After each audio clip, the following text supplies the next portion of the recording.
अस्सलामुअलैकुम स्टूडेंट्स, आज हम एसएसटी पढ़ेंगे। तो सबसे पहले आप अपनी बुक देख लिए। आपकी बुक का नाम है social planet class 7 SST. Chapter start करने से पहले बच्चों इसका कंटेंट देखेंगे हम। तो इसका आप कंटेंट ओपन कर लिए। पहले हम आपको इसका सिलेबस बता देते हैं PA2 का।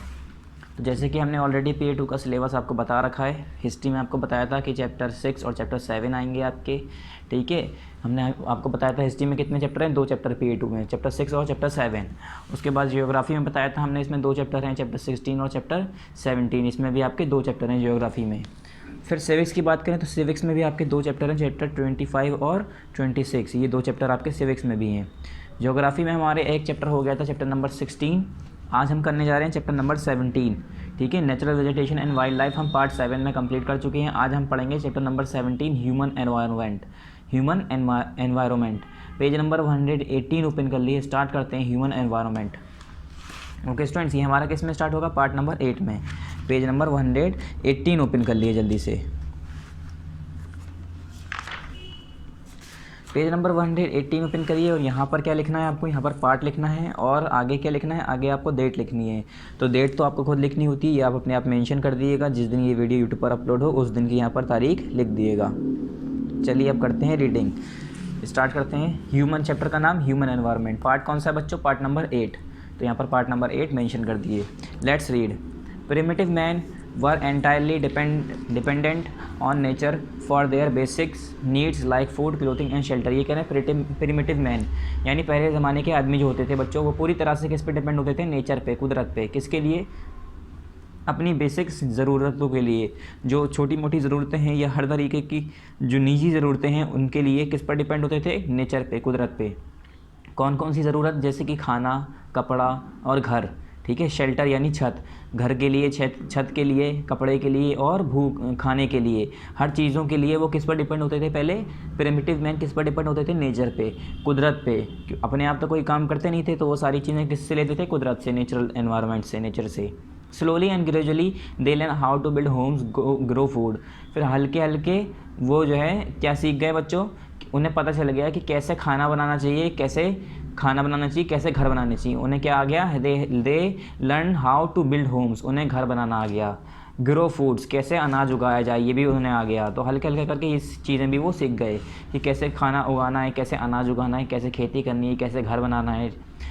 With the invention of wheel movement from one place to another began. और उसके साथ साथ फिर क्या हुआ, जैसे ही इन्वेंशन हुआ व्हील का, पहिया ईजाद हुआ, जैसे ही पता चला लोगों को कि पहिया होता है, पहिया कैसा होता है, कैसे बनता है, तो उसके साथ साथ जब पहिए का ईजाद हुआ, पहिए का इन्वेंशन हुआ, व्हील का इन्वेंशन हुआ, तो मूवमेंट स्टार्ट हो गया एक जगह से दूसरी जगह। लोग बाग जो है एक जगह से दूसरी जगह चलना भी शुरू हो गए। पहले जो है पैदल चलते थे, ज़्यादा से ज़्यादा अपने एरिया में रहते थे, मगर फिर बाद में क्या हुआ, लोग बाग एक जगह से दूसरी जगह ट्रेवल करना भी उन्होंने शुरू कर दिया। People learn to produce surplus crops. और लोगों ने क्या सीख लिया, क्रॉप्स उगाना, अनाज उगाना सीख लिया।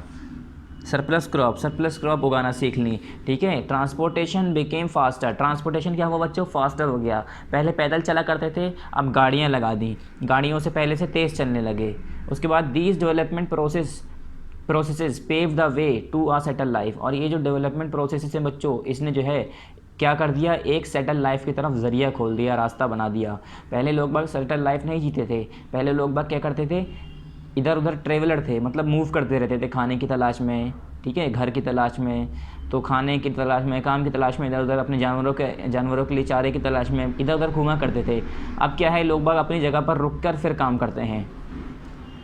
Now humans learn modern ways to use and change environment. अब लोग ह्यूमन जो है, इंसान जो है, उन्होंने क्या सीख लिया बच्चों, मॉडर्न तरीके सीख लिए हैं। किस तरीके, कौन से तरीके, किस चीज़ के तरीके, to use and change environment. Environment को चेंज करने के, एनवायरनमेंट को इस्तेमाल करने के उसने ह्यूमन बीइंग ने मॉडर्न तरीके सीख लिए हैं। New settlement came into being. और नए सेटलमेंट जो है वो आ गए हैं सामने, नए तरीके के सेटलमेंट अब सामने आ गए हैं। बट व्हाट इज़ सेटलमेंट, ये कह रहे हैं मगर सेटलमेंट क्या होता है। आप सेटलमेंट कह तो रहे हैं, मगर सेटलमेंट होता क्या है। Settlement are places where people build their homes. Settlement क्या होती है, सेटलमेंट वो जगहें होती हैं बच्चों जहाँ पर लोग बाग अपने घर बनाते हैं। क्या, settlement are places where people build their home. Settlement वो जगहें होती हैं जहाँ पर लोग बाग अपना घर बनाते हैं।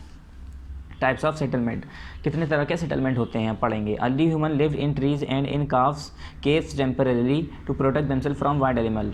जो पहले ज़माने के लोग होते थे, अर्ली एनिमल, जो अर्ली ह्यूमन बींग होते थे, अर्ली ह्यूमंस जो होते थे बच्चों, वो किस में रहते थे, या तो फिर पेड़ों के ऊपर रहते थे, या तो फिर जो है टेम्पररी काव्स में, केव्स में, किस में, केव्स में, गुफाओं में रहते थे। किसके लिए, कि वो अपने आप को जानवरों से, जंगली जानवरों से बचा पाएँ। इसलिए वो लोग क्या करते थे, पेड़ों पर चढ़ के सोया करते थे, पेड़ों पर रहा करते थे, या तो फिर गुफाओं के अंदर रहा करते थे टेम्पररी। तो इससे क्या कर पाएँ, वो अपने आप को जानवरों से, जंगली जानवरों से बचा पाएँ इसलिए। After learning the art of growing food agriculture develop and the trend of living in permanent home started. ये कह रहे हैं after learning the art of growing food, जब उन्होंने ये सीख लिया कि खेत मतलब खाना कैसे उगाया जाए, अनाज कैसे उगाया जाए, जब इसे उन्हें ये पता चल गया, एग्रीकल्चर डेवलप हो गया and the trend of living in permanent home started. तो क्या हुआ, एग्रीकल्चर डेवलप के साथ, एग्रीकल्चर डेवलपमेंट जैसे हुआ उसके साथ एक ट्रेंड शुरू हुआ बच्चों, किसका, living in permanent home started. Permanent home में रहने का, परमानेंट घर में रहने का एक ट्रेंड स्टार्ट हो गया। जब उन्हें खाना बनाना आ गया, खाना तैयार करना आ गया, ठीक है, उन्हें खेती बाड़ी करनी आ गई, तो लोग बाग ने क्या किया, अपने एक जगह पर ठहर के, एक जगह पर रुक के उन्होंने घर बनाना शुरू कर दिया, परमानेंट होम में रहना शुरू कर दिया। As they had to stay to one place to grow crops and to take care of them. ये कह रहे हैं क्यों, क्योंकि अगर जब वो खाना, अनाज जो है उगा रहे हैं बच्चों, फसल उगा रहे हैं, तो उन्हें एक जगह पर रुकना पड़ता था। Had to stay one place to grow crops, अनाज उगाने के लिए एक जगह पर रुकना रहता था, और उसकी देखभाल की भी करनी पड़ती थी कि कहीं फसल ख़राब तो नहीं हो रही है, पानी कब डालना है, ठीक है, और उसमें बहुत खाद डालनी है, तो बहुत सारे काम होते थे। तो इसके लिए उन्होंने क्या करना शुरू कर दिया, so they started living in permanent home. तो उन्होंने स्टार्ट कर दिया क्या करना, परमानेंट होम में रहना, एक जगह रुक के घर बना के रहना। पहले क्या होता था, कोई काम नहीं रहता था, बस खाना, चलना, इधर उधर घूमना, खाने की तलाश में घूमते रहना। अब क्या है, उन्हें खेती बाड़ी करनी आ गई, तो खेती बाड़ी करनी आ गई, इन्होंने फसल उगाना शुरू कर दिए। तो जब फसल उगाना शुरू कर दिए बच्चों, तो वो फसल उगाएंगे तो रुक के ही तो उगाएंगे, ऐसा तो नहीं है चले जाएंगे, फिर 2 दिन बाद आ रहे हैं, 5 दिन बाद आ रहे हैं, इससे क्या होगा, फसल भी नहीं उगेगी, ख़राब भी हो जाएगी, हो सकता है कोई जानवर ही आके खा जाए, उसकी देखभाल भी करनी होती है। तो वहाँ पर लोग बाग ने, जहाँ पर अपने खेत होते थे उस जगह, वहाँ पर घर बनाना शुरू कर दिए। तो उसे ही कहने लगे परमानेंट हाउस, मतलब वहाँ पर रुक कर, ठहर कर, परमानेंटली रह कर वहाँ पर जो है काम करने लगे। At that time settlements were usually found near the river valleys as water was easily available there and land around it was often fertile. ये कह रहे हैं उस ज़माने की अगर बात करें बच्चों, जैसे अर्ली ह्यूमंस की बात कर रहे थे हम, तो उस ज़माने की जब बात करें, जब उन्हें खेती बाड़ी करनी आ गई, फसल उगाना आ गई, उस ज़माने के लोगों ने जब परमानेंट सेटलमेंट शुरू किया था, तो वो यूजुअली जो सेटलमेंट होता था बच्चों, वो नदियों के पास होता था, रिवर वैलीज़ के पास होता था। क्यों, as water was easily available there, क्योंकि वहाँ पर पानी जो है आसानी से मिल जाता था, और जो जहाँ पर रहते थे पानी के, मतलब नदियों के बराबर में जहाँ पर वो रहते थे, तो वहाँ पर जो ज़मीन होती थी वो फर्टाइल होती थी, उपजाऊ होती थी, तो खेती भी अच्छी होती थी।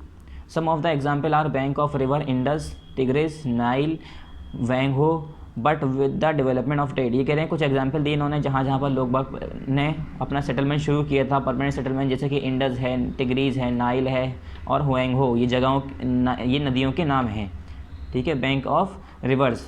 उसके बाद but with the development of trade, commerce and technology, people's demands change and so did the settlement patterns. ये कह रहे हैं बच्चों, फिर क्या हुआ, बाद में जैसे जैसे डेवलपमेंट बढ़ता गया ट्रेड के अंदर, कॉमर्स के अंदर, टेक्नोलॉजी के अंदर, तो लोगों की डिमांड भी चेंज हो गई, लोगों की डिमांड भी बदलने लगी। सो डिड द सेटलमेंट्स पैटर्न, उसमें क्या हुआ बच्चों, सेटलमेंट के पैटर्न शुरू हो गए। उसमें जैसे जैसे डिमांड बढ़ने लगी, वैसे वैसे उनके सेटलमेंट के टाइप्स ऑफ सेटलमेंट, जैसे हमने बताया, तो सेटलमेंट्स में पैटर्न भी शुरू हो गए, अलग अलग पैटर्न आ गए। दस human settlement became larger and permanent, और जो ह्यूमन सेटलमेंट था बच्चों, वो जो है बहुत बड़ा और परमानेंट होने लगा, हो गया। The settlement can be divided into 2 categories, temporary and permanent. अब ये जो सेटलमेंट है बच्चों, ये 2 तरीके से डिवाइड करे जा सकते हैं, एक होता है टेम्पररी, एक होता है परमानेंट, ठीक है, 2 तरीक़ों से सेटलमेंट होते हैं, एक टेम्पररी, एक होता है परमानेंट। टेम्पररी सेटलमेंट में क्या है, the temporary settlements are those where people live for a short period, say 1 or 2 years and then they move to a new place. ठीक कह रहे हैं। टेम्परेरी सेटलमेंट क्या होता है बच्चों, टेम्परेरी सेटलमेंट वो जगह होती है जहाँ पर लोग बाग जो है शॉर्ट पीरियड के लिए रहते हैं, कम समय के लिए रहते हैं, से 1 or 2 years कह सकते हैं, 1 या 2 साल के लिए रहे और उसके बाद क्या हुआ, and then move to a new place, उसके बाद नई जगह पर चली जाएँ। तो ऐसे इंसान या ऐसी जगह, ऐसा सेटलमेंट जहाँ पर इंसान जो है 1 साल 2 साल के लिए रहा, उसके बाद दूसरी जगह पर चला गया, या 1 साल भी ना रहा और पहले ही चला गया, तो इस तरीके के हम सेटलमेंट को कहते हैं temporary settlement. All the hunters, nomads and the shifting cultivators live in such settlement. ये कह रहे हैं सारे जो बच्चों टेम्परेरी सेटलमेंट होते हैं वो कौन करता है, जो हंटर्स होते हैं, शिकारी यानी जो नोमैड्स होते हैं, ठीक है। शिफ्टिंग कल्टिवेटर्स होते हैं, शिफ्टिंग कल्टिवेटर्स के बारे में आप सबने पढ़ रखा है, नोमैड्स पता है आपको, हंटर्स पता है, ये सारी चीज़ें पीछे चैप्टर में बता चुका हूँ। लिव इन सच सेटलमेंट, वो जो नोमैड्स, हंटर, शिफ्टिंग कल्टिवेटर्स, ये सब जो होते हैं इन तरीके के सेटलमेंट्स में होते हैं, क्योंकि ये लोग एक जगह रुक कर काम नहीं करते हैं, ठीक है। ये क्या हुआ, 1 साल रहे, 2 साल रहे, फिर वहाँ से उन्हें वो काम नहीं मिल रहा, काम नहीं हो रहा उनका, खाने पीने का सामान नहीं है, तो वहाँ से चेंज करके दूसरी जगह चले गए अपने जानवरों के अनाज खाने के लिए, जानवरों की फसल, जानवरों को अगर चराना है उसके लिए वो इधर से उधर मूव करते रहते थे वैसे भी। मगर बाद में जब उन्होंने सेटलमेंट में भी शुरू किया तो टेम्परेरी शुरू किया, ज़्यादा से ज़्यादा 1 साल 2 साल बस, उसके बाद वो जगह बदल देते थे।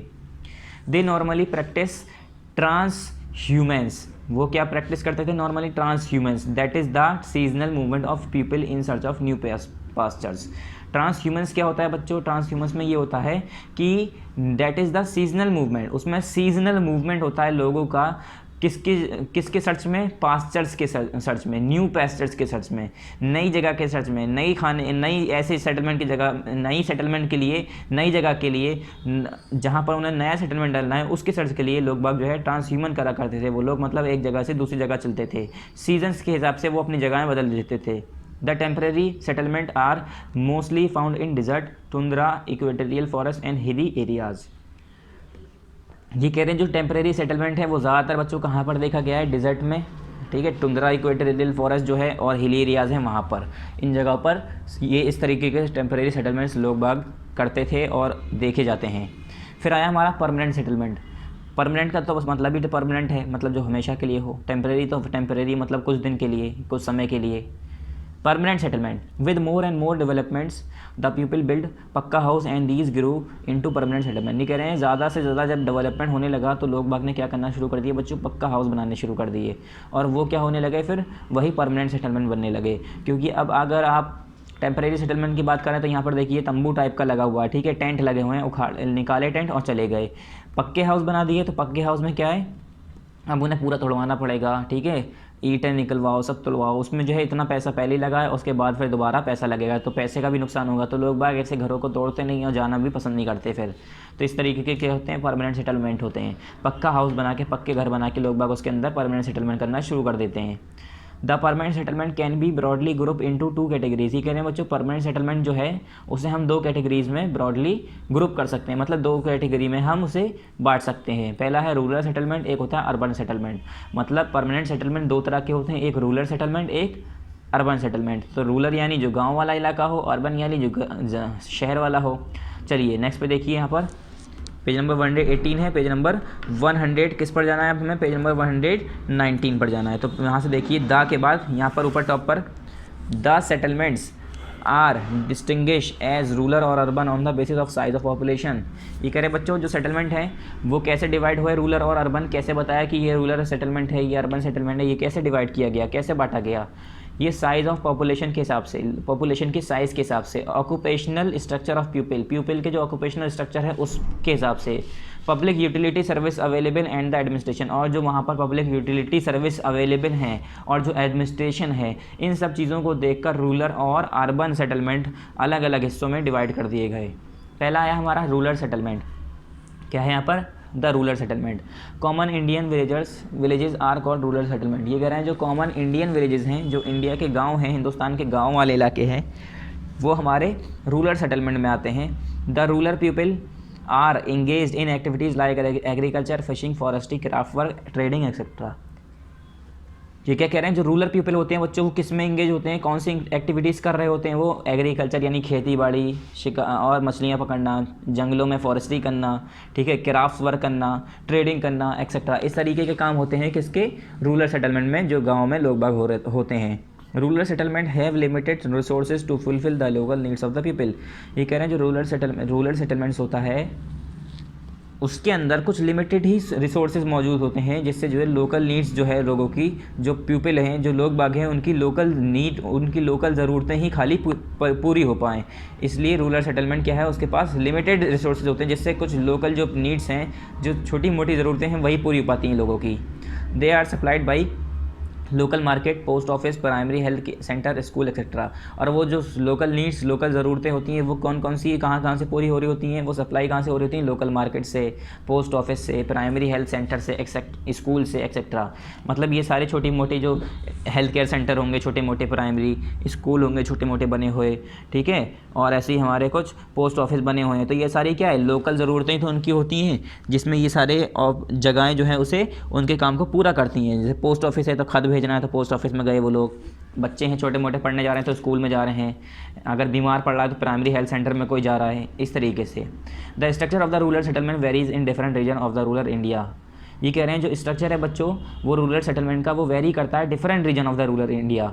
जो इंडिया का डिफरेंट रीजन है, मतलब डिफरेंट रूरल रीजन है इंडिया का जितने जो डिफरेंट रीजन है रूरल इंडिया का, जैसे कि compact settlement, scattered settlement, linear settlement और रेडियल सेटलमेंट। 4 तरीक़ों से डिवाइड है रूरल सेटलमेंट। एक है हमारा कॉम्पैक्ट, उसके बाद स्कैटर्ड, लीनियर और रेडियल सेटलमेंट। क्या रूरल एरियाज़ वाले जो रूरल सेटलमेंट हैं, यानी गांव में जो सेटलमेंट होता है, गांव में जो लोग बाग रह रहे होते हैं वहाँ पर अपने घर बना के, उस तरीके को सेटलमेंट कहते हैं हम रूरल सेटलमेंट। वो 4 तरीक़ों से डिवाइड है, कैटर, स्कैटर, लीनियर और रेडियल। कौन सा कैटर सेटलमेंट, एक compact settlement, scatter settlement, linear settlement, radial settlement. फिर यहाँ पर है feature of rural settlement. Rural settlement के फीचर्स क्या हैं। The rural settlements can be compact और स्कैटर्ड। ये कह रहे हैं बच्चों जो रूरल सेटलमेंट हैं वो क्या हैं, कॉम्पैक्ट हो सकते हैं और स्कैटर्ड हो सकते हैं। मतलब रूरल सेटलमेंट जो है वो कॉम्पैक्ट और स्कैटर्ड, कॉम्पैक्ट कहते हैं सुकड़ा हुआ, स्कैटर मतलब बिखरा हुआ। A compact settlement is a closely built up area of houses, huts, farm structures and other buildings. ये कह रहे हैं कॉम्पैक्ट सेटलमेंट क्या होता है बच्चों, उसमें क्या होता है, क्लोजली बिल्टअप एरिया होता है, करीब करीब जो है घर बने होते हैं, झोपड़ी बनी होती हैं, फार्म स्ट्रक्चर्स बने होते हैं, दूसरी बिल्डिंग्स बनी होती हैं। मतलब जो कॉम्पैक्ट सेटलमेंट ऐसा होता है जिसमें बहुत करीब करीब घर बने होते हैं, घर हैं बहुत करीब करीब, बहुत करीब करीब खेत हैं, बहुत करीब करीब अलग अलग हट्स हैं, झोपड़ी हैं, ठीक है। इस तरीके के हम कहते हैं कॉम्पैक्ट सेटलमेंट। कॉम्पैक्ट मतलब ही होता है करीब, ठीक है, क्लोज। उसके बाद हमारा यहाँ पर the adjoining houses have common walls so the one can move from one roof to another. और ये कह रहे हैं जो एडजॉइनिंग हाउसेज होते हैं, जो एक दूसरे के घर होते हैं, अगल बगल वाले जो घर होते हैं बच्चों, उनकी जो है कॉमन दीवार होती है, एक दीवार बीच में एक बराबर में एक कॉमन होती है, सेम होती है। तो इसमें जो है एक इंसान जो है दूसरी छत से दूसरी छत पर जा सकता है, एक छत से दूसरी छत पर जा सकता है। इस तरीके के घर होते हैं, आपस में घर मिले होते हैं, जिसमें जो है एक इंसान एक दूसरी छत से अपनी छत से दूसरी छत पे, उससे छत से दूसरी छत पे, इस तरीके से एक छत से दूसरी छत पर मूव कर सकता है। The compact settlement are generally found in the fertile plain. ये कह रहे हैं बच्चों जो कॉम्पैक्ट सेटलमेंट हैं वो जनरली ज़्यादातर देखने को कहाँ मिलते हैं, फर्टाइल प्लेन पर, जहाँ पर उपजाऊ ज़मीन हो। क्यों, क्योंकि जब ज़्यादा उपजाऊ ज़मीन होती है तो लोग बाग वहाँ पर ज़्यादा आना शुरू कर देते हैं, और ज़्यादा आना शुरू कर देते हैं तो इतनी ज़मीन नहीं होती कि वो खूब बड़े बड़े और दूर दूर घर बनाए। फिर क्या होता है, करीब करीब घर बनाते हैं छोटे छोटे। और along the water bodies water soil where soil fish and other resources are rich. और या तो फिर वहाँ पर रहते हैं जहाँ पर वाटर बॉडीज़ हो, मतलब कहीं पर नदियाँ हो जहाँ पर मिट्टी मिल जाए अच्छी, ठीक है, खेती बाड़ी के लिए, और मछलियाँ मिल जाए और दूसरे रिसोर्सेज मिल जाएँ। क्योंकि ये अगर देखा जाए तो फ़िश जो है इंसान की बेसिक्स नीड्स है, अगर इंसान एज अ फूड उसे यूज़ कर सकता है, उसे बेच सकता है, ठीक है, उससे पैसा कमा सकता है, और बाकी रिसोर्सेज भी हमें यहाँ पर वाटर बॉडीज़ में मिल जाते हैं। In a scatter settlement the house, अब आ गए हम स्कैटर सेटलमेंट में। The scatter settlement the house and other buildings are built on an extensive area. क्या कह रहे हैं ये, जो हमारा बच्चों स्कैटर सेटलमेंट होता है उसमें जो हाउसेज होते हैं, जो बिल्डिंग्स होती हैं या घर होते हैं, वो जो है हमारे एक्सटेंसिव एरिया से बने होते हैं, and located far of from each other.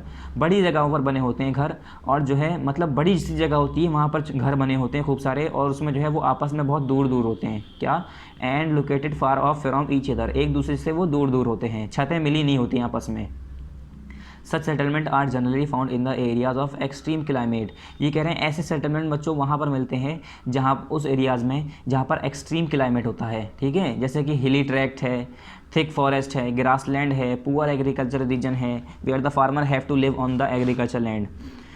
ये कह रहे हैं बच्चों जैसे कि एक्सट्रीम क्लाइमेट मतलब क्लाइमेटिक कंडीशन अच्छी ना हो, ठीक है, ज़्यादा गर्मी होती हो, ज़्यादा सर्दी होती हो, ज़्यादा बारिश होती हो, जैसे कि हमारे हिली एरियाज़ हैं, ठीक है, खूब घने जंगल वाली जगह हैं, ग्रासलैंड्स हैं, पुअर एग्रीकल्चर रीजन है जहाँ पर खेती बाड़ी सही से हो नहीं सकती ऐसी जगह पर, and where the farmers have to live on the agriculture land, और जहाँ पर लोग बागों को एग्रीकल्चर लैंड पर रहना पड़ता है। In villages the houses are built to meet the needs and also to suit the physical environment.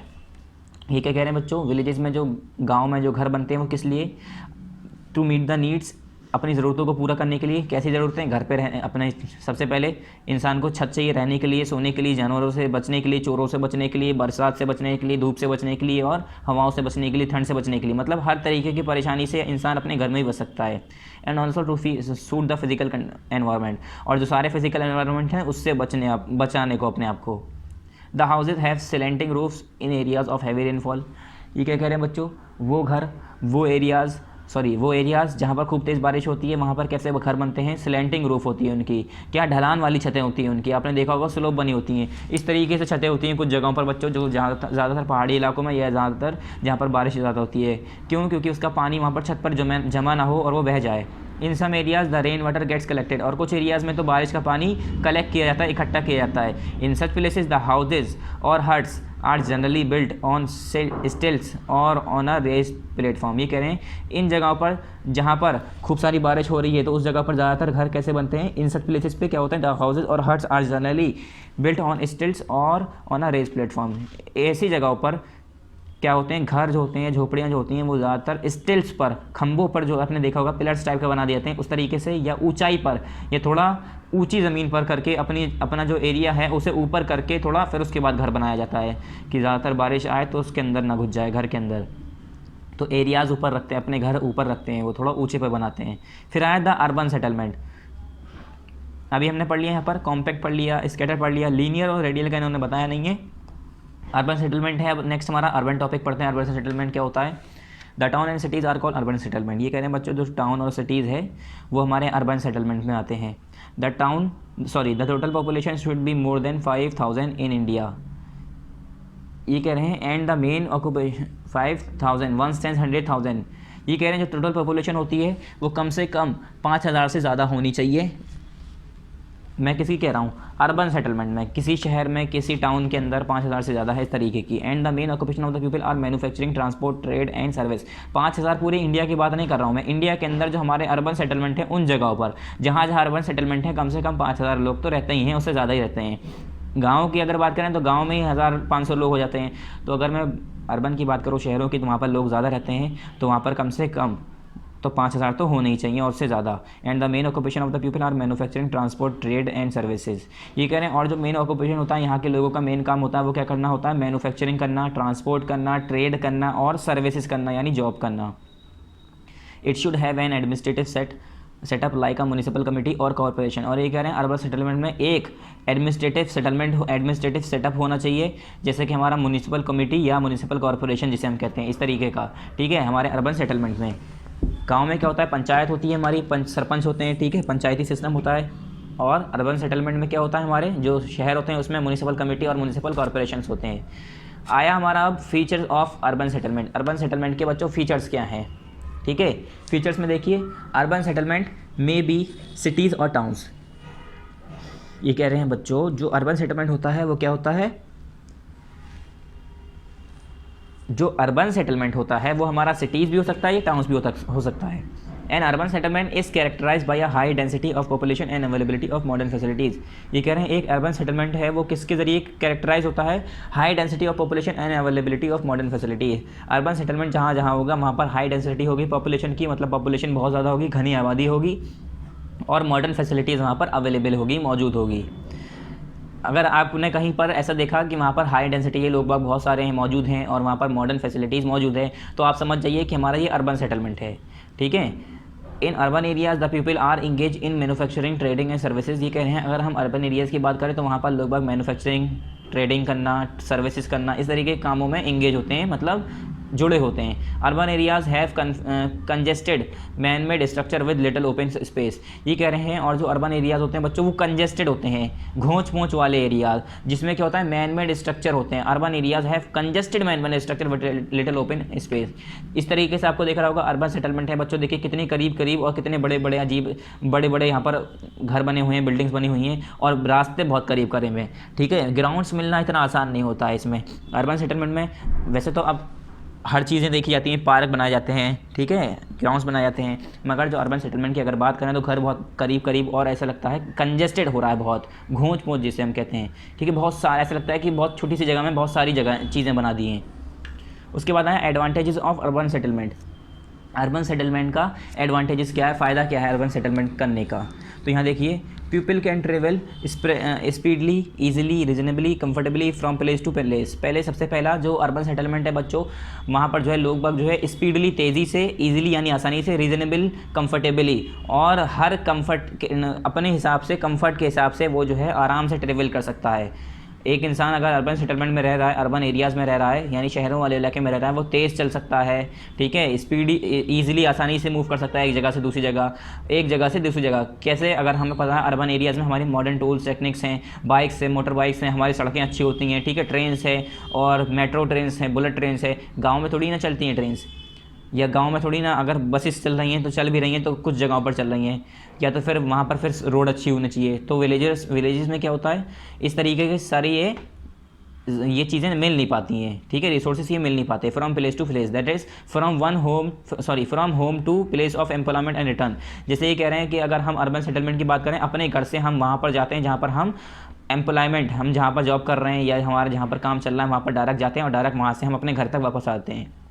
One gets employment on a regular और long term basis with better salary. और यहाँ तक के जो एक इंसान है अर्बन सेटलमेंट के अंदर जो रह रहा है, उसे जो है एम्प्लॉयमेंट जो है रेगुलर और लॉन्ग टर्म बेसिस पे और बेटर सैलरी पे मिल सकता है। मगर मतलब जैसे कि हमने देखा है अर्बन एरियाज़ में जॉब लोग बाग करते हैं तो सालों साल के लिए शिफ्ट हो जाते हैं, सालों साल के लिए जॉब कर रहे हैं, ठीक है, अच्छी खासी तनख्वाह मिल जाती है। गाँव में क्या है, खेती बाड़ी कर रहे हैं, जिसका अपना खेत नहीं है वो दूसरे के खेतों में काम कर रहा है, उसने 2 महीने कराया, 3 महीने कराया, उसके बाद मना कर दिया, तो उसमें क्या है, परमानेंटली जॉब नहीं होती है हमारे पास, अच्छी खासी तनख्वाह नहीं होती है, ठीक है। Availability of all kinds of facility, और इसका अगला पॉइंट है availability of all kinds of facilities in the urban places such as shops, medical stores, hospital, schools, libraries etcetera. ये कह रहे हैं हमारे जो अर्बन एरियाज़ हैं बच्चों, वहाँ पर हर तरह की फैसिलिटीज़ मौजूद होती हैं, जैसे कि मतलब करीब करीब नियर बाय प्लेस में करीब करीब जो है सारी फैसिलिटीज़ मौजूद होती हैं, जैसे कि शॉप्स हैं, दुकानें हैं, मेडिकल स्टोर्स हैं, हॉस्पिटल्स हैं, स्कूल लाइब्रेरी हैं, ठीक है, ये सारी चीज़ें हमारे करीब करीब मौजूद होती हैं अर्बन एरियाज़ में। और अगर मैं रूरल एरिया की बात करूँ तो सारी चीज़ें मिलेंगी, दुकानें भी दूर दूर होंगी, मेडिकल स्टोर्स दूर हैं, हॉस्पिटल एक आध खुले हुए हैं, लाइब्रेरी पता नहीं है भी नहीं है, स्कूल्स एक छोटे मोटे खुले हुए हैं। तो इस तरह से क्या है, अवेलेबिलिटी है हर तरीके की, सारी काइंड्स ऑफ फैसिलिटीज़ मौजूद हैं हमारे अर्बन एरियाज़ में। डिसएडवांटेजेस ऑफ अर्बन सेटलमेंट, ये कह रहे हैं बच्चों अर्बन सेटलमेंट की डिसएडवांटेजेस क्या है, नुकसान क्या है। अभी हमने फ़ायदे पढ़े, अब नुकसान देखेंगे। The urban settlement are congested and overcrowded, ये कह रहे हैं जो अर्बन सेटलमेंट होते हैं बच्चों वो कंजेस्टेड होते हैं, करीब करीब होते हैं, सब घर जो है बहुत करीब करीब बने होते हैं, एंड ओवर क्राउडेड, और बहुत ज़्यादा भीड़ होती है, क्या बहुत ज़्यादा पॉपुलेशन होती है, लोग बाग बहुत रहते हैं एक ही जगह पर। People have to suffer from air, water, sound and light pollution, और वहाँ पर अर्बन सेटलमेंट में क्या होता है, लोग बाग को एयर पोल्यूशन हो रहा है, वाटर पोल्यूशन हो रहा है, साउंड पोल्यूशन हो रहा है और लाइट पोल्यूशन, इस तरीके की पोल्यूशन से सफ़र करना पड़ता है।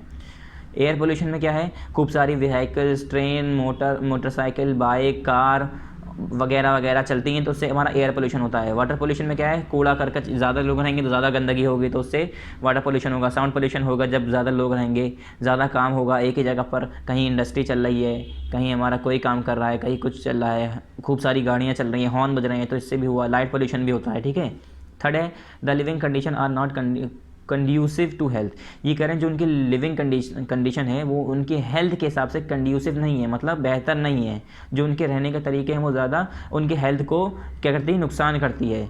क्योंकि अगर हम इसकी में बात करें तो लोग बाग जो है सारा ज़्यादातर टेक्नोलॉजी पे डिपेंड हो जाता है, ठीक ठीक है, वो फ्रेश एयर नहीं मिल पाती, फ्रेश वाटर नहीं मिल पाता, वहाँ पर इतना फ्रेश खाना, फ्रेश सब्ज़ी नहीं मिल पाती जो गांव में विलेजेस में मिलती हैं, ठीक है, मिलावट वाली चीज़ें मिलती हैं, बहुत सारी ऐसी चीज़ें मिलती हैं, तो वो हेल्थ को भी नुकसान करती है। पीपल लिव अंडर स्ट्रेस, और यहाँ के लोग जो स्ट्रेस में रहते हैं, टेंशन में रहते हैं, ठीक है, उन पर काम का इतना बोझ होता है या पढ़ाई का इतना बोझ है, ठीक है, बहुत सारे, अगर किसी का बिज़नेस चल रहा है तो उसे बिज़नेस का अपने ऊपर स्ट्रेस है, ठीक है, टेंशन है, तो लोग बाग ज़्यादातर स्ट्रेस में रहते हैं, टेंशन में रहते हैं। फिर आया हमारा ट्रांसपोर्ट। अभी हमने सेटलमेंट देख लिया, अब हम देखेंगे ट्रांसपोर्ट। ट्रांसपोर्ट आपने पहले पढ़ रखा है, रोडवेज़, रेलवेज़, ठीक है, ये सारी चीज़ें पढ़ चुके होंगे, एयरवेज़। पहले आते हैं यहाँ पर पढ़ते हैं, India is a country of long distances and a great diversity of economic and geographical condition. ये करें, इंडिया जो है एक ऐसी कंट्री है जिसमें लॉन्ग डिस्टेंसेज है, ठीक है, मतलब दूर दूर इलाके हैं, काफ़ी लंबे लंबे रास्ते हैं, लॉन्ग डिस्टेंसेज है। इंडिया एक ऐसी कंट्री है, आप अगर हम दूसरे स्टेट से दूसरे कंट्री में दूसरे स्टेट से दूसरे स्टेट में जा रहे हैं तो भी हमें काफ़ी लंबा सफ़र करना पड़ता है। And a great diversity of economic and geographical condition, और काफ़ी डाइवर्सिटी है हमारी इकोनॉमिक और जियोग्राफिकल कंडीशंस की। A well-developed transport system is our most vital need to knit the far-flung regions into a single national economy and different types of people into one nation। ये क्या कह रहे हैं बच्चों कि हमें एक well-developed transport system चाहिए, क्यों? Is our most vital need to knit the far-flung regions। अगर हमारे जो far-flung region हैं, बहुत दूर दूर वाले इलाके हैं, अगर वहाँ पर हमें सफ़र करना है, उन्हें जो है जल्दी से जल्दी और कम से कम वक्त में अगर हमें कवर करना है, एक जगह से दूसरी जगह जाना है, तो ऐसी अगर हमारी जो है ऐसी फैसिलिटीज़ को पूरा करने के लिए क्या है, हमारा डेवलप ट्रांसपोर्ट सिस्टम, हमारा एक अच्छा तरीका, बेहतर ट्रांसपोर्ट सिस्टम होना चाहिए अगर हमें दूर दूर इलाकों में जाना है। Into a single national economy, चाहे वो हमारा सिंगल नेशनल इकोनॉमी हो, and different types of people into one nation, और अलग अलग तरह के लोग बाग एक ही नेशन में। जैसे कि अब कोई भी, जैसे कि अगर हम इंडिया के अंदर हैं, इंडिया के अंदर ही हम एक जगह से दूसरी जगह मूव करना चाह रहे हैं, तो साइकिल लेके अगर जाएंगे, या अगर हम खाली बैलगाड़ी लेके जाएंगे, या अगर हम पैदल जाएंगे तो इतनी जल्दी नहीं पहुँचेंगे। उसके लिए हमें क्या चाहिए, फास्ट ट्रेन चाहिए, हमारी कार चाहिए, ठीक है। जैसे कि अब हमें राजस्थान है, राजस्थान से हम जो है गुजरात गए तो हमें ट्रेन्स चाहिए, या हमारे जो फ़्लाइट्स होती हैं, एरोप्लेन्स होते हैं, उससे जाएंगे, तो उससे क्या होगा, जितने अच्छे मोड के यूज़ करेंगे, उतने तेज़ जा पाएंगे, उतनी जल्दी जा पाएंगे। A good network of roads, railways, navigable waterways and airways are the life lines of India in defending its independence and national unity. ये कह रहे हैं हमारे जो गुड नेटवर्क हैं, रोड के, रेलवेज़ के, नेविगेबल वाटरवेज हैं, हमारे एयरवेज़ हैं, ये क्या हैं, ये सब लाइफलाइंस हैं इंडिया के, किसमें, defending its independence and national utility. जो हमारी इंडिपेंडेंस, हमारी जो आज़ादी है और हमारी जो नेशनल यूनिटी है, इससे बचाती है कौन, जो हमारे अच्छे नेटवर्क हैं, रेलवेज़ के, रोडवेज़ के, नेविगेबल वाटर बॉडीज़ के, या हमारे एयरवेज़ के। क्योंकि बच्चों अगर हम मान लो हम इंडिया के अंदर रह रहे हैं, हमें दूसरी जगह के बारे में पता ही नहीं है, इंडिया के अंदर हम जो है यूपी में रह रहे हैं, ठीक है, या यूपी में छोड़िए, हम जो है गुजरात में रह रहे हैं, हमें राजस्थान जाना है, तो राजस्थान में जब हम जाएंगे, वहाँ के बारे में समझेंगे, देखेंगे, एक दूसरे से मिलेंगे, तो हमें यूनिटी भी बढ़ेगी और एक दूसरे के बारे में पता चलेगा, उनके लाइफ स्टाइल के बारे में पता चलेगा। तो इस तरीके से ये नेशनल यूनिटी और हमारी आज़ादी को बचाता है। हमें ऐसा फील होता है हम इंडिया के अंदर कहीं भी घूम सकते हैं, यानी हम लोग आज़ाद हैं, इंडिपेंडेंट हैं, हमें कोई रोकने वाला नहीं है। अब आप इलीगल तरीके से घूम रहे हैं तो उसमें तो कुछ कानून कायदे तो होते ही हैं। मॉडर्न एज ट्रांसपोर्ट मींस, और जैसे कि हमारा मॉडर्न एज ट्रांसपोर्ट है, इसका मतलब क्या है, जैसे कि मोटर व्हीकल्स हैं, बसेज हैं, रेलवेज़ हैं, एरोप्लेन्स हैं, शिप्स हैं, एक्सेट्रा हैं, ये क्या है, हमारे मॉडर्न एज ट्रांसपोर्ट। पहले ज़माने में क्या होता था, बैलगाड़ी होती थी, तांगे होते थे, तो वो इतनी तेज़ स्पीड नहीं होती थी। मॉडर्न वेज जो है हमारे, जैसे कि हमारे क्या है, मोटर व्हीकल्स हैं, यानी हमारी बाइक हैं, स्कूटर हैं, कार हैं, बसेस हैं, ठीक है, रेलवेज़ हैं, एरोप्लेन्स हैं, शिप्स हैं, etcetera. Transport influences economic and social interaction of the people. ये कह रहे हैं जो ट्रांसपोर्ट है वो क्या बदलता है, किस पर असर डालता है, हमारी जो इकोनॉमिक और सोशल इंटरेक्शन है लोगों का, उस पर असर डालता है, इन्फ्लुएंस करता है उसे। Earlier with the help of transport people को take the goods from one place to another. ये कह रहे हैं पहले ज़माने में लोग बाग बच्चों क्या करते थे, मतलब पहले ज़माने में लोग बाग ट्रांसपोर्ट की मदद से जो है अपना सामान जो है एक जगह से दूसरी जगह तक पहुंचा पाते थे। अपना सामान, ये जैसा भी सामान जो है एक जगह से दूसरी जगह पहुंचा पाते थे। Donkeys, mules, bullocks and camels are very common means that are use as a means of transport in India. ये कह रहे हैं इंडिया के अंदर ज़्यादातर जो मीन्स ऑफ ट्रांसपोर्ट हैं, कॉमन यूज़ जिसके हो चुके हैं, वो क्या है, डंकी हैं, जैसे म्यूल्स हैं, बुलक्स हैं, यानी बुलक्स हमारे जो तांगे वो होते हैं, हमारे गाड़ी होती है, बैलगाड़ी जो होती है हमारी, ठीक है। और जो हमारे कैमल्स हैं, ऊँट हैं, ये सारे जो है ज़्यादातर लोग बाग ऐसा यूज़ करते हैं, किसके लिए, that are use as means of transport in India, जो कि हमारे पहले ज़माने में या अभी भी यूज़ होते हैं बच्चों बहुत जगह पर। तो इन ट्रांसपोर्टेशन सिस्टम के तौर पर इसे हम इंडिया के अंदर बहुत यूज़ करते हैं। रोडवेज़, रोडवेज़ पे आ गए। पहला हमारा आया roadways. The most commonly used means of transport specially for short distances are road. ये कह रहे हैं जो सबसे ज़्यादा यूज़ होने वाला ट्रांसपोर्ट है वो क्या है हमारा, स्पेशली छोटे डिस्टेंसेस के लिए, छोटी जगहों के लिए, छोटी दूरी के लिए, ज़्यादा दूर के लिए नहीं, करीब करीब रास्तों के लिए। वो क्या है हमारा सबसे ज़्यादा जो ट्रांसपोर्ट तरीका है वो कौन सा है, स्पेशली हमारा है रोड, जो है क्या है सड़कें। रोड के ज़रिए तो हम करीब करीब वाले रास्तों पर जाते हैं। अगर हमें अपने घर से अगली गली में जाना है अपनी गली से, तो हम एरोप्लेन से नहीं जाएंगे, ना ट्रेन से जाएंगे, किससे जाएंगे, ना ही हवा से जाएंगे ना पानी से जाएंगे, हम जाएंगे सड़क से यानी रोड से। तो रोडवेज़ का क्या है, करीब करीब इलाकों को कनेक्ट करता है। In India roadways have preceded even railways as the construction cost of roads. ये कह रहे हैं इंडिया के अंदर जो रोडवेज़ है ये प्रेसिडेड है, यहाँ तक कि जो हमारा कंस्ट्रक्शन कॉस्ट है ऑफ रोड्स का, जो कंस्ट्रक्शन कॉस्ट है रोड्स का, वो भी जो है क्या है, much lower than that of railways lines. Sorry, ये कह रहे हैं railways as the sorry in India roadways have preceded even railways as the construction cost of roads. ये कह रहे हैं जो बच्चों अगर हम कंस्ट्रक्शन कॉस्ट रोड्स की बात करें, हमारे जो रेलवेज़ हैं वो भी हमारा जो है रोड्स पे ही बना हुआ है, सड़कों पर ही बना हुआ है। उसके भी हमारे एक तरह से हम कह सकते हैं रोड के ज़रिए ही, सड़कों रोड पे ही तो बना हुआ है, ज़मीनों पर ही तो बना हुआ है। तो ये कह रहे हैं much lower than that of Railways line, यहाँ पर जो है काफ़ी जो है कम है रेलवेज़ लाइन के मुकाबले।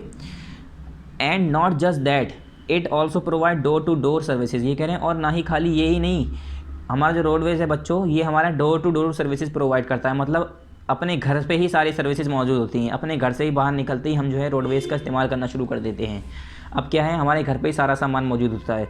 रोडवेज़ की वजह से क्या है, हम स्विगी करते हैं घर पे खाना आ जाता है, फ्लिपकार्ट करते हैं घर पे कोई भी सामान आता है, अमेज़ॉन से कोई भी सामान आता है, ठीक है, डॉक्टर हमारे घर पे आ जाते हैं, हर तरीके की चीज़ें, एम्बुलेंस, पुलिस, सब की चीज़ें कहाँ से आ रही हैं, रोडवेज़ से तो आ रही हैं। अगर हमारे रास्ते ख़राब होते तो हम अगर अमेज़ॉन करते तो हम फ्लिपकार्ट करते, फ्लिपकार्ट से कोई चीज़ मंगाते तो वो आ ही नहीं पाता, क्योंकि रास्ते ही नहीं होते तो कहाँ से आते, सड़कें नहीं होती तो कहाँ से आते। सड़कें होने के बाद अगर बसेस नहीं होती, ठीक है, साइकिल होती तो बहुत टाइम लगता, बैलगाड़ी होती तो बहुत टाइम लगता। तो ये सारी क्या है, टेक्नोलॉजी के इंप्रूवमेंट से हुआ है। Thus roadways are cheaper mode of transport than any transport. और ये कह रहे हैं इसी वजह से जो हमारा रोडवेज है बच्चों वो सबसे सस्ता है तरीका ट्रांसपोर्ट का बाकी ट्रांसपोर्ट के मुकाबले। जो बाकी ट्रांसपोर्ट हैं वो महंगे हैं, जैसे हम एयरवेज़ की बात करें या हम वाटरवेज़ की बात करें तो अगर हवाई जहाज़ से जाओगे तो वो महंगा पड़ेगा, पानी के जहाज़ से आओगे तो वो भी महंगा पड़ेगा, और अगर हम रोडवेज यानी सिंपल ट्रेन से जा रहे हैं तो वो हमारा इतना महंगा नहीं पड़ता है। महंगा होगा मगर रोडवेज़ जो है रेलवेज़ और जो हमारा बाकी तरीके हैं उससे जो है महंगा नहीं होता है, वो उससे सस्ता होता है। It is economically for short distance. ये कह रहे हैं इकोनॉमिकल, अगर हम देखें इकोनॉमिकल अगर इसे देखें तो ये शॉर्टर डिस्टेंस के लिए होता है, कम डिस्टेंस के लिए, करीब करीब इलाकों के लिए होता है। It also serve as a base for any other modes of transport. ये कह रहे हैं और यही जो है दूसरे तरीके का दूसरे तरीके हैं ट्रांसपोर्ट के उसे बेस प्रोवाइड करता है, because it provide a link between railway station, air and sea ports. क्योंकि यही जो है हमारा लिंक प्रोवाइड करता है, रेलवे स्टेशन पे हैं, एयरपोर्ट्स हैं, सी पोर्ट्स हैं। अगर हमें कहीं एयरपोर्ट पे जाना है तो हमें तब भी रोड से ही जाना होगा, रेलवे स्टेशन जाना है कहीं तब भी हमें रोड से जाना होगा, सी पोर्ट पे जाना है तब भी हमें रोड पे जाना होगा। तो बाकी तरीके के जो हमारे क्या हैं, बाकी तरीके जो हमारे ट्रांसपोर्ट सिस्टम है उसमें भी जो है हमारा रोडवेज़ का हेल्प होती है। अगर हमारी सड़कें ही नहीं होती तो हम कैसे जाते एयरपोर्ट पे, ठीक है, सी पोर्ट पे कैसे पहुँचते, रेलवे स्टेशन कैसे पहुँचते। रेलवे स्टेशन पर भी अगर हम जा रहे हैं तो रोड से ही चल के जाते हैं। There are 2 types of roads available to cover the short and long distance through metal and unmetal road. ये कह रहे हैं बच्चों 2 तरीके की रोड होती हैं क्या कवर करने के लिए, शॉर्ट और लॉन्ग डिस्टेंसेस, जैसे कि मेटल और अनमेटल रोड। ये कह रहे हैं 2 तरीके की रोड होती हैं, एक मेटल रोड एक अनमेटल रोड, ठीक है। अब करीब रास्ते भी होते हैं, लंबे लंबे दूर दूर वाले रास्ते होते हैं। तो रोड कितने तरह की होती हैं, 2 तरह की, एक मेटल और एक अनमेटल्ड। ऑल द, यहाँ पर देखिए नेक्स्ट लाइन इसके नीचे देखिए, all the modern highways are well constructed metal roads. ये कह रहे हैं जो हमारे मॉडर्न हाईवेज़ होते हैं जिसमें बड़ी बड़ी गाड़ी चलती हैं, जैसे हमारी बसेज़ हैं, ट्रक्स हैं, ठीक है, ट्रैक्टर्स हैं, तो इस पर क्या होते हैं जो हमारे मॉडर्न हाईवेज़ हैं ये हमारे वेल कंस्ट्रक्टेड होते हैं। किससे बने होते हैं, मेटल रोड से बने होते हैं। ये क्या है, वेल कंस्ट्रक्टेड मेटल रोड्स होते हैं ये सारे जो हमारे हाईवेज़ होते हैं। Roads can be constructed on plains as well as in terrains like deserts, forest and even high mountain. ये कह रहे हैं रोड जो है बच्चों वो प्लेन एरियाज़ में बन सकते हैं, और जो हमारे टेरेंस एरियाज़ हैं जैसे कि हमारे डिजर्ट एरिया है, फॉरेस्ट है, और यहाँ तक कि हमारे जो पहाड़ हैं, हाई माउंटेन्स हैं, वहाँ पर भी रोड्स बनाए जा सकते हैं। बनाए जा सकते हैं क्या, बनाए गए हैं। आपने देखा होगा पहाड़ों को काट के भी उसके चारों तरफ उसके ऊपर से ऐसे करके रास्ता जा रहा होता है, ठीक है। Now many more structures like subways, underpath and floors, super highways are also found on roads. ये कह रहे हैं अब कई और तरीके के भी स्ट्रक्चर्स आ गए हैं, जैसे कि हमारे सबवेज होते हैं, अंडरपाथ ज़मीन के अंदर से हमारे जा रहे होते हैं, ठीक है। अंडरपाथ और सबवेज जैसे कि हमारे अब मेट्रो ट्रेन्स होती हैं, ठीक है, ज़मीन के अंदर से भी रास्ते हैं, ऊपर से भी हैं, फ्लेयर्स, और ये फ्लाईओवर है, ठीक है, फ्लाईओवर्स हैं हमारे, सुपर हाईवेज़ हैं हमारे। इस तरीके के भी हमारे रोड हमारे बना दिए गए हैं, अलग अलग स्ट्रक्चर्स बना दिए गए हैं। मतलब हैं तो सारे ही रोड मगर अलग अलग शक्लें हैं उनकी। जैसे हमारे फ्लाईओवर हैं, ब्रिजेज़ हैं बड़े बड़े, ठीक है, सुपर हाईवेज़ हैं बड़े बड़े। सुपर हाईवेज़ में क्या है, वो जो है बहुत दूर दूर तक हाईवे, एक बड़े बड़े रोड्स होते हैं, कनेक्ट करते हैं रास्ते। सबवेज यानी underpath are the roads built underground, whereas flyover are built over raise structure. ये करें बच्चों जो सबवेज होते हैं, ये अंडरपाथ हमारे जो होते हैं, अंडरपाथ रोड्स जो होते हैं, ये सबवेज जो होते हैं, हम उन्हें क्या होते हैं, उन्हें क्यों सबवेज या अंडरपाथ क्यों कहा जाता है, क्योंकि ये जो होते हैं हमारे ज़मीन के अंदर बने हुए होते हैं, ज़मीन के अंदर अंडरग्राउंड बने होते हैं। जैसे हमारी काफ़ी मेट्रो ट्रेन जो है हमारी अंडरग्राउंड चल रही होती हैं। Whereas flyover are built over raise structure, और यहाँ तक कि जो हमारा फ्लाईओवर होता है वो हमारा रेज्ड स्ट्रक्चर पे, उठे हुए ऊपर हिस्से पे बना होता है। आपने देखा होगा कुछ जगह ऐसी हैं नीचे भी रास्ते जा रहे हैं, उसके ऊपर से भी रास्ते जा रहे हैं, तो हमारे क्या है वो पुल ही तो बने होते हैं, उसे हम क्या कहते हैं, flyover. This help in keeping the traffic moving and thus reduces the traffic jams on the road. इससे क्या होता है बच्चों, अगर देखो कुछ रास्ते ऐसे हैं, हमने दो रास्ते निकाल दिए, एक नीचे से भी एक ऊपर से भी, तो कुछ लोग ऊपर से जाएंगे फ्लाईओवर से, कुछ लोग नीचे से जाएंगे, तो इससे ज़्यादा जो है ट्रैफिक मूविंग जो है वो आराम से होता रहेगा। ज़्यादा जो भीड़ है वो इकट्ठा नहीं होगी एक जगह पर, ट्रैफिक जाम नहीं होगा, ठीक है। उससे क्या होगा, ट्रैफिक जाम जो है कम रहेगा, रिड्यूस करेगा रोड्स पर। वरना अगर ट्रैफिक जाम होगा तो सब हॉर्न बजाएंगे, खूब सारे लोग वहाँ पर खड़े होंगे, बाइकें चल रही हैं, हॉर्न चल रहे हैं, नॉइज़ पोल्यूशन हो रहा है, देर हो रही है, टाइम लग रहा है निकलने में, ठीक है, तो इससे क्या होगा, जाम लगेगा। The super highways reduce the time and distances between the mega cities of India. ये कह रहे हैं बच्चों जो सुपर हाईवेज़ हैं उसने जो है टाइम को कम कर दिया है और जगह डिस्टेंसेज को कम कर दिया है, किसमें, बड़ी बड़ी सिटीज़ इंडिया के। जैसे कि अगर बड़ी बड़ी सिटीज़ हैं, अगर मैं हाईवेज़ की बात करूं तो छोटी करीब करीब सिटीज़ को जोड़ता है हाईवेज़। अगर मैं मेगा बड़ी सुपर हाईवेज़ की बात करूं बच्चों, तो सुपर हाईवेज़ जो है हम सुपर इसलिए वर्ड लगा देते हैं क्योंकि ये हाईवेज़ तो होते ही होते हैं, साथ में ये सुपर इसलिए हैं क्योंकि ये बहुत दूर दूर मेगा बड़ी बड़ी सिटीज़ को जोड़ रहे होते हैं। जैसे हमने बात करा हमारी गलियाँ जो होती हैं वो थोड़ी थोड़ी दूर पर ही जा रही होती हैं, छोटी छोटी गलियाँ, उसके अंदर हम सारी बड़ी बड़ी बसें और कारें नहीं चला सकते गलियों के अंदर। मगर अगर मैं सुपर हाईवेज़ और उस हाईवेज़ की बात करूं तो वो एक शहर से दूसरे शहर में पहुंच रही होती है। पता चला हम जो है एक शहर में हैं और दूसरे शहर में पहुंच गए, तो हाईवेज़ की मदद से जाते हैं, ना कि वहाँ पर हम जो है गलियों से जाते हैं, ठीक है। और उसमें हम बड़ी बड़ी कारें, अपनी बसेस और ट्रैक्टर्स, ट्रक्स, ठीक है, ऐसे हम उसमें बड़ी बड़ी व्हीकल्स भी चला लेते हैं। फिर आया advantages of roads. Advantages of roads के फ़ायदे क्या हैं बच्चों। फर्स्ट पहला क्या है, goods and commodities can be transported from one place to another for short distance easily and quickly. ये कह रहे हैं जो गुड्स यानी सामान जो है, कमोडिटीज़ यानी चीज़ें जो है, ज़रूरतें हैं, जो हमारे डेली यूज़ के सामान, ये जैसे भी सामान, कैसे भी सामान अगर हैं आपके, रोड्स के ज़रिए हम क्या कर सकते हैं, आसानी से जो है ट्रांसपोर्ट कर सकते हैं एक जगह से दूसरी जगह शॉर्ट डिस्टेंसेस पर। अगर करीब ही रास्ता है तो हम आराम से पहुंचा सकते हैं, जहां पर रोड जा रही है जहां तक, वहां तक तो पहुंचा ही सकते हैं। अगर मैं बात करूं, अगर अमेरिका जाना है तो रोड से नहीं जा सकते, रोड से हमारे कनेक्टेड नहीं है अमेरिका, बीच में हमारे वाटर बॉडीज़ हैं, उसके लिए तो हमारी फ़्लाइट्स ही चाहिए यानी एरोप्लेन्स ही चाहिए।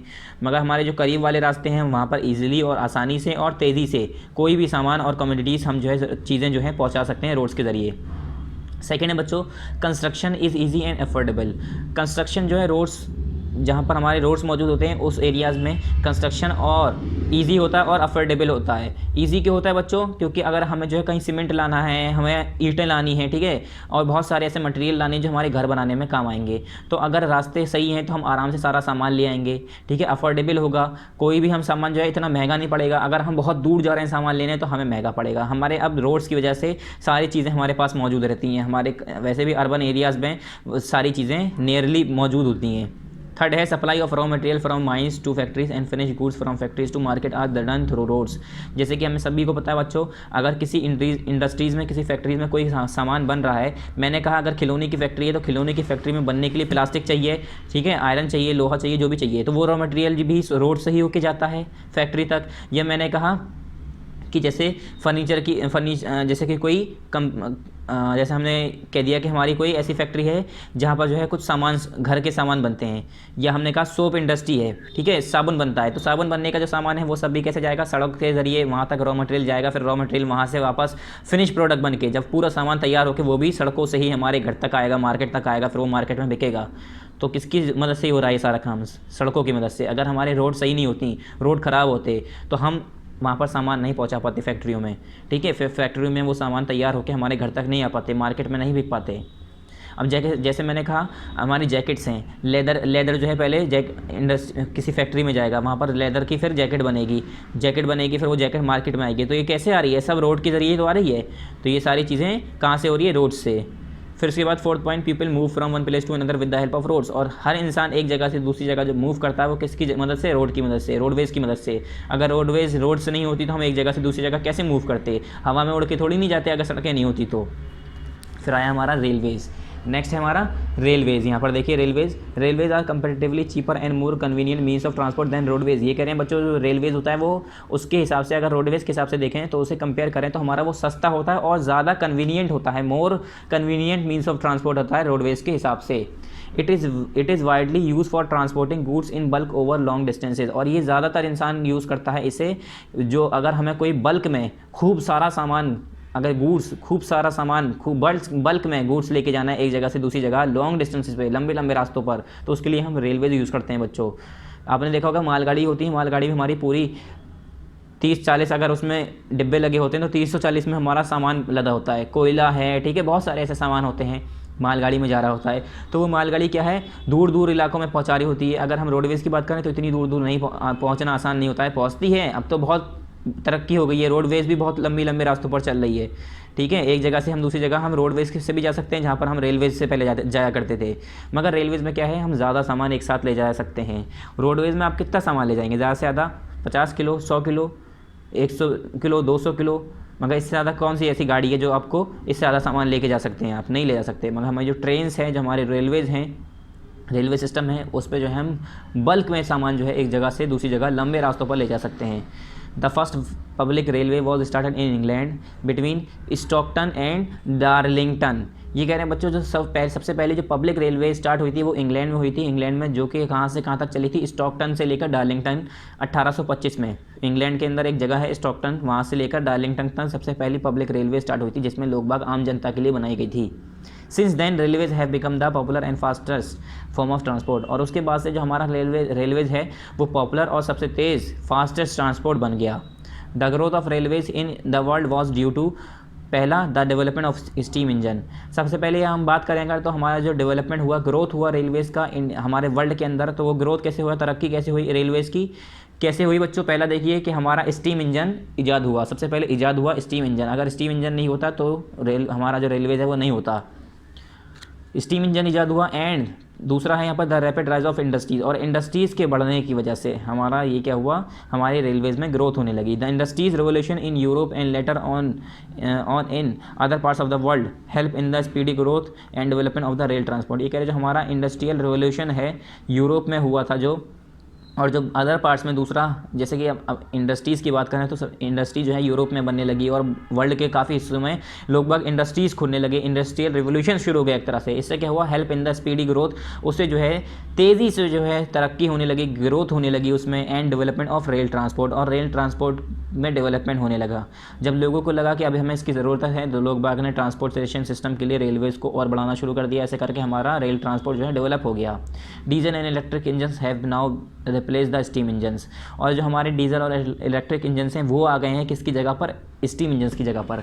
पहले हमारे स्टीम इंजन्स होते थे, अब वो उन्हें रिप्लेस करके हमारे क्या आ गए, डीजल्स और इलेक्ट्रिक इंजन्स वहाँ पर मौजूद हैं। अब हमें पता है हमारी ट्रेन स्टीम इंजन्स पर नहीं चलती हैं, पहले स्टीम इंजन्स पर चली थी, फिर स्टीम इंजन को हटाकर और तरक्की हुई तो हमारे क्या आ गए, डीजल और इलेक्ट्रिक इंजन आ गए, यानी जो इलेक्ट्रिसिटी बिजली से चलने लगे, और डीजल इंजन यानी जो डीजल से चलने लगे, ठीक है, डीजल जो पेट्रोल डीजल ये होता है वो वाला, ठीक है। फिर है हमारा in many countries the world super fast train have been introduce to complete the journey in less time. ये करें काफ़ी कंट्रीज़ में, वर्ल्ड के, दुनिया के काफ़ी मुल्कों में, काफ़ी कंट्रीज़ में बच्चों जो सुपर फास्ट ट्रेन जो है हमारी बना दी गई हैं, सुपर फास्ट ट्रेन जो है इंट्रोड्यूस कर दी गई हैं। किस लिए? एक तो हमारी हुई ट्रेन जो सिंपल स्पीड से चल रही है, वो भी काफ़ी फास्ट होती हैं, मगर एक हुई हमारी सुपर फास्ट ट्रेन बच्चों, वो बहुत ही ज़्यादा स्पीड होती है उसकी। किस लिए? To introduce complete the journey in less time, जो हमारी जो जर्नी है उसे हम कम समय में तय कर पाएँ, ज़्यादा से ज़्यादा जल्दी हम पहुँच पाएँ, इसके लिए हमारी सुपर फास्ट ट्रेन्स भी बना दी गई हैं। जैसे हम आपने सुना होगा कभी बुलेट ट्रेन्स।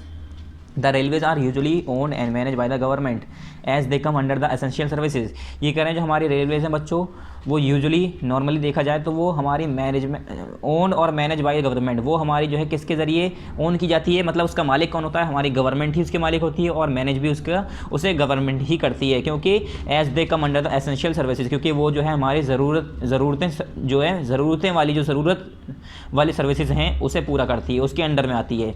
तो रेलवेज जो है नॉर्मली जो है गवर्नमेंट ही उसकी मालिक होती है, सारी देखभाल भी गवर्नमेंट ही करती है, क्योंकि आम जनता उसकी देखभाल करे इतना पैसा आम जनता के पास तो है ही नहीं। ठीक है। In India railways are the largest public sector enterprise. ये कह रहे हैं अगर इंडिया की बात करूँ बच्चों, तो जो रेलवेज है वो लार्जेस्ट पब्लिक सेक्टर एंटरप्राइज है। The freight services have also been improve by providing facilities for tankers and container. ये कह रहे हैं जो हमारी फ्राइट सर्विसेज हैं वो भी हमारी इम्प्रूव हो चुकी हैं। कैसे? क्योंकि काफ़ी जो किसके ज़रिए? Providing facilities for tankers and containers, जो हमारे टैंकर्स और कंटेनर्स हैं उस तरीके की वो वाली फैसिलिटीज़ के मिलने की वजह से जो हमारी फ्राइट सर्विसेज हैं वो भी हमारी इम्प्रूव हो गई हैं। टैंकर्स और कंटेनर्स बच्चों देखो, अगर हम टैंकर्स की बात करें, टैंकर्स जो है बड़े बड़े क्या होते हैं हमारे टैंकर्स, कंटेनर्स जो है नॉर्मली उसके लिए यूज़ किए जाते हैं, जैसे कि अगर कहीं ऑयल्स पहुंचाना है इधर से उधर, ठीक है, अगर मुझे जो है एक जगह से दूसरी जगह, ज़रूरी नहीं है ट्रेन सिर्फ इसीलिए बनी हो कि लोग बाग ही जा रहे हैं उसमें। जैसे हमारी मालगाड़ी होती हैं उसमें क्या होता है बच्चों, मालगाड़ी में ज़्यादातर हमारा सामान जाता है, माल जाता है, तभी तो उसे माल कहते हैं मालगाड़ी। तो मालगाड़ी में क्या होती है, उसमें जो है लोग बाग नहीं जाते, उसमें एक जगह से दूसरे का सामान जाया जाता है। इसी तरह से टैंकर्स और कंटेनर है, इससे भी हमारी फैसिलिटीज़ जो है बहुत ज़्यादा प्रोवाइड हुई हैं। एडवांटेजेस ऑफ रेलवेज़ के एडवांटेजेस क्या हैं बच्चों, मतलब फ़ायदे क्या हैं? पहला यहाँ पर they are quick means of transport on land. सबसे पहले कि ये बहुत तेज़ चलता है ज़मीन पे, अगर देखा जाए तो ज़मीन पे सबसे तेज़ चलने वाला हमारा रेलवेज़ है। कोई भी ऐसा रोडवेज़ नहीं है जो हमारे रेलवेज़ को पीछे कर सके। रोडवेज़ भी है मगर इतनी तेज़ नहीं चल सकते, इतनी जल्दी हम पहुंचा नहीं सकते रोडवेज़ के ज़रिए जितनी कि हम रेलवेज़ पे। तो अगर हम ज़मीन पे बात करें तो ज़मीन पे सबसे तेज़ चलने वाला जो हमारा ट्रांसपोर्ट सिस्टम है वो है हमारा रेलवेज़। दूसरा है हमारा they can handle more load in comparison to roads. अगर मैं रोडवेज़ की बात करूं और रेलवेज़ की बात करूं तो रेलवेज़ में हम ज़्यादा से ज़्यादा वज़न एक ही बार में हम उस पर लोड डाल सकते हैं। रोडवेज़ में इतना ज़्यादा उसको कुछ लिमिट होती है, 1 कुंटल 2 कुंटल, मगर इससे ज़्यादा हम रोडवेज़ पे नहीं ले जा सकते। रेलवेज़ पे हम जो है बहुत सारा सामान एक ही साथ में ले जा सकते हैं। थर्ड है they are convenient for long distance travel, और ये जो है बहुत सही रहता है लॉन्ग डिस्टेंस ट्रेवल के लिए। अगर हमें लंबा सफ़र तय करना है तो हमारे लिए बेहतर होगा कि हम रेलवे से ही जाएं, अगर आप रोड से मतलब ज़मीन से जाना चाह रहे हैं तो। फोर्थ है दे फैसिलिटेट द कैरेज ऑफ बल्कि मटेरियल इन लार्ज क्वांटिटीज़। ये कह रहे हैं, और इससे एक फ़ायदा ये है जो हम जो है बल्कि मटेरियल जो भारी सामान है वो ज़्यादा क्वान्टिटी में एक ही साथ ले जा सकते हैं। एक ही साथ में एक ही बार में हम ज़्यादा भारी सामान जो है बहुत ज़्यादा क्वांटिटी में रख सकते हैं। पांचवा है movement of passenger and mail has become easier. ये कह रहे हैं इसकी वजह से रेलवेज़ की मदद से जो पैसेंजर हैं या जो हमारे मेल हैं वो आसानी से उनका मूवमेंट हो पाता है। उससे जो है आसानी हो गई है मूवमेंट में, उनके एक जगह से दूसरी जगह पैसेंजर आसानी से जा पाते हैं, मेल आसानी से जा पाता है। नेक्स्ट है यहाँ पर इंटरनेशनल रेल रूट। ये कह रहे हैं इंटरनेशनल रेल रूट्स हैं कुछ, उनके नाम बताएंगे। इंटरनेशनल मतलब जो एक नेशन को दूसरे नेशन से जोड़ रही हो। द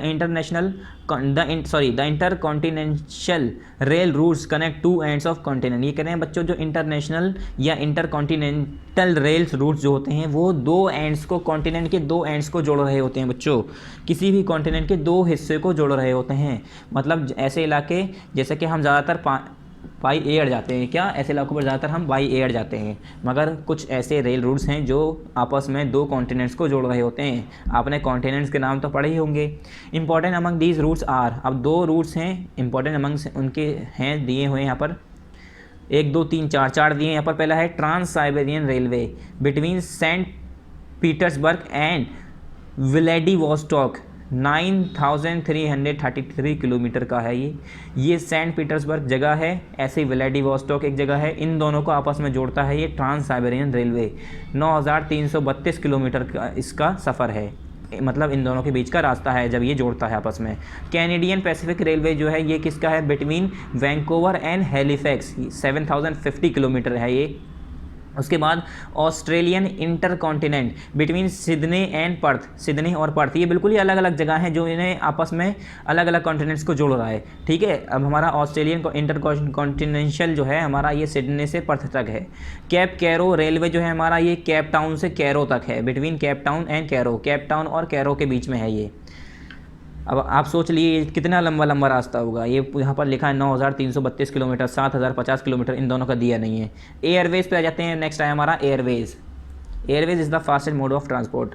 सारे ट्रांसपोर्ट में सबसे तेज़ चलने वाला जो ट्रांसपोर्ट सिस्टम है वो है हमारा airways. Though it is most expensive transport due to the high cost of fuel. ये कह रहे हैं हालांकि ये जो है हमारा सबसे ज़्यादा महंगा भी है। क्यों? क्योंकि high cost of fuel involve in it but it is also the most comfortable. ये कह रहे हैं क्योंकि इसमें जो है इसका जो फ्यूल का खर्चा आता है बच्चों वो हाई कॉस्ट है, बहुत महंगा है। इसके अंदर जो फ्यूल लगता है जैसे कि हमारा पेट्रोल डीजल है, इसी तरह से इसमें जो फ्यूल लगता है वो जो है बहुत महंगा होता है। इसी वजह से ये इसका सफ़र करना भी बहुत महंगा होता है। ठीक है, ये एक्सपेंसिव होता है। Involve in it but it is also the most comfortable, मगर ये जो है सबसे ज़्यादा कंफर्टेबल भी होता है। Convenient and time saving transport है, और ये जो है कन्वीनियंट भी है और क्या है, टाइम सेविंग ट्रांसपोर्ट, मतलब बहुत जल्दी, बहुत ज़्यादा जल्दी। अगर आप कहीं पर 10 घंटे में जा रहे हैं तो ये 1 घंटे में 2 घंटे में पहुंचा देगा, मतलब काफ़ी ज़्यादा टाइम आपका सेव कर सकता है। अगर इमरजेंसी है, आप ट्रेन से, बाई बस जा रहे हैं, बाई स्कूटर, बाई बाइक जैसे भी जा रहे हैं, जहाँ पर 10 घंटे लग रहे हैं, 4 घंटे लग रहे हैं, 20 घंटे लग रहे हैं, वहाँ पर ये 1 घंटे 2 घंटे में आपको पहुँचा देगा। इतनी तेज़ है और इतना और कंफर्टेबली, कहीं पर ना ही आपको ब्रेकर आएंगे ना धच्ची आएंगी, हवा में उड़ते हुए आराम से जाएंगे। फिर यहाँ पर देखिए पेज नंबर 121 पे इट कैन, उसके बाद 22 पर यहाँ पर देखिए लास्ट वर्ड है हमारे इट कैन के बाद नेक्स्ट पेज पर यहाँ पर it can also cover very difficult terrains like high mountains. ये कह रहे हैं काफ़ी जो बहुत ज़्यादा डिफ़िकल्ट्स वाले एरियाज़ हैं बच्चों, वो भी जो है आराम से ईजिली से कवर कर सकता है। जैसे हमारे हाई माउंटेन्स हैं और डिजर्ट्स हैं, डेंस फॉरेस्ट हैं, लॉन्ग ओशियनिक स्ट्रेचेज हैं, वेरी इजीली इन्हें जो है बहुत आसानी से कवर कर सकता है। अगर हम जो है बच्चों पहाड़ी इलाकों पर जाएं तो हमें बहुत आराम से संभल कर जाना पड़ता है। कुछ इलाके ऐसे होते हैं जहाँ पर जो है एक्सीडेंट के चांसेस होते हैं। तो अगर हम एरोप्लेन जा रहे हैं, बाई एयर जा रहे हैं, हवाई जहाज़ से जा रहे हैं, तो हम जो है ईज़िली उड़ते हुए चले जाएंगे। ना ही हमें ट्रैफिक का जाम मिलेगा, ना ही वहाँ पर कोई ट्रैफिक पुलिस वाला मिलेगा जो चालान काट देगा। और रही बात माउंटेन्स की, डिज़र्ट्स की, तो इनसे हमें कोई परेशानी नहीं आएगी। ठीक है, ज़रूर वहाँ पर जो है ना ही कोई रेगिस्तान होगा, ना ही कोई घना जंगल होगा। ठीक है, ना ही कोई बड़ा समुंदर होगा कि बड़ा समुंदर है, हल्के जाना पड़ेगा, ये लंबा सफ़र है, टाइम लगेगा। तो इससे कोई परेशानी नहीं आएगी और ईज़िली हम सारी चीज़ें पार करते चले जाएंगे। It also help us reach the remote and distance places during the natural calamities. ये कह रहे हैं अगर हम नेचुरल कैलेमिटीज़ की बात करें तो ये जो है और किससे मदद करता है हमें, रिमोट और डिस्टेंस प्लेसेस में। रिमोट तो कहते हैं बहुत पुरानी जगहों पर, और डिस्टेंस प्लेसेस मतलब दूर दूर जगहों पर। तो आप सभी को पता है हम दूर दूर जगहों पर ईजिली हम एरोप्लेन के ज़रिए जा सकते हैं। अगर आपने कहीं समुद्री जहाज़ से जाना शुरू कर दिया तो सालों साल लग जाएंगे अमेरिका पहुँचने में। ठीक है, महीनों लग जाएंगे, सालों साल तो नहीं, महीनों लग जाएंगे। ठीक है, अगर आप अमेरिका जा रहे हैं हिंदुस्तान से तो महीनों लग जाएंगे वहाँ पर पहुँचने में, और एरोप्लेन से ज़्यादा आपको 2 दिन, 3 दिन, 4 दिन। ठीक है, अगर हम दूसरी कंट्री में भी जा रहे हैं तो 1 दिन, 4 दिन, 5 दिन ज़्यादा से ज़्यादा, मगर महीनों तो नहीं लगेंगे। Some of the important airports are Delhi, Mumbai, New York, London, Paris, Frankfurt and Cairo. ये कह रहे हैं कुछ इंपॉर्टेंट एयरपोर्ट्स हैं, उसके नाम बता रहे हैं, जैसे कि दिल्ली में है, मुंबई है, न्यूयॉर्क है, लंदन में है, पेरिस में है, फ्रैंकफर्ट में है और कैरो। ये जगह हैं जहाँ पर मतलब जहाँ पर हमारे कुछ इंपॉर्टेंट एयरपोर्ट्स मौजूद हैं। एक हमारा इंडिया के अंदर दिल्ली में है और मुंबई में है, और न्यूयॉर्क है, लंदन है, पेरिस है, फ्रैंकफर्ट है, कैरो है। एडवांटेजेस ऑफ एयरपोर्ट, ये कह रहे हैं एयरपोर्ट्स के एडवांटेजेस क्या हैं, फ़ायदे क्या हैं। पहला है यहाँ पर airways are the fastest means of transport in the world. पूरे वर्ल्ड में एयरवेज से ज़्यादा तेज़ चलने वाला कोई ट्रांसपोर्ट सिस्टम नहीं है। सबसे ज़्यादा तेज़ ट्रांसपोर्ट हमारा कौन सा है, एयरवेज। सेकेंड है long distance travelling is boring, tiring and time consuming and time is precious so airways can save lot of time. ये कह रहे हैं बच्चों जो लंबे डिस्टेंसेज हैं उसे ट्रेवल करना बोरिंग होता है, मतलब वो बोर कर देता है। अगर आप जो है लंबे सफ़र पर जा रहे हैं तो आप बोर हो जाएंगे एक जगह पर बैठे बैठे। ठीक है, ट्रेन में अगर बैठे हैं और अगर 3 दिन का सफ़र कर रहे हैं तो आपका बुरा हाल हो जाएगा, थक भी जाएंगे। ठीक है, बैठना इतना आसान नहीं होगा, आप चाहेंगे मैं जल्द से जल्द पहुंच जाऊं। तो ये कह रहे हैं लॉन्ग डिस्टेंसेज जो होते हैं वो बोरिंग होते हैं, लोगों को बोर कर देता है, टायरिंग होते हैं यानी थका देने वाले होते हैं, और टाइम कंज्यूमिंग होते हैं, मतलब टाइम बहुत ज़्यादा इस्तेमाल होता है, उसमें टाइम लगता है। एंड टाइम इज़ प्रेशियस, और कह रहे हैं और जैसे कि हम सभी को पता है टाइम हमारा जो है वो प्रेशियस होता है, कीमती होता है। So airways can save lot of time, तो हमारा जो एयरवेज होता है बच्चों, वो क्या करता है, वो हमारा काफ़ी समय बचाता है और कंफर्टेबली हम जो है ईजिली जल्दी पहुँच जाते हैं। वरना अगर हम लंबा सफ़र अगर तय करने ट्रेन से, बस से, तो हम थक भी जाएंगे, साथ साथ में बोर भी होंगे और हमारा टाइम भी बहुत जाएगा। मगर एयरवेज से हम जल्दी पहुंचेंगे, इतना थकेंगे भी नहीं और कंफर्टेबली हम पहुंच जाएंगे। थर्ड क्या है बच्चों, only mode of transport to reach the most remote and distance areas specially where there are no roads and railways. ये कह रहे हैं बच्चों, यही एक ऐसा तरीका है, यही एक ऐसा हमारा ट्रांसपोर्टेशन सिस्टम है, यही एक ऐसा ट्रांसपोर्ट है जो कि हम कहाँ पर जा सकते हैं, मोस्ट रिमोट, बहुत पुराने पिछड़े जगह पर, जहाँ और डिस्टेंस एरियाज़ पर, दूर दूर इलाकों पर। रिमोट मतलब ऐसी जगह जहाँ पर आपका जो है, ये कह रहे हैं where specially where there are no road और रेलवेज, ऐसी जगह जहाँ पर कोई रोड ही ना हो, कोई रेलवेज ही ना हो, ठीक है, मान लो कोई वाटर बॉडीज़ ही ना हो, पानी का रास्ता भी नहीं है, तो आप ऐसी जगह पर आसानी से किससे जा सकते हैं, सिर्फ और सिर्फ एयरवेज से ही। अब वहाँ पर कोई रोड ही नहीं है, ठीक है, जंगल ही जंगल है, या वहाँ पर कोई रेलवेज ही नहीं है, तो आप कैसे जाएंगे, बाई एयर, यानी एयरवेज से ही जाएंगे।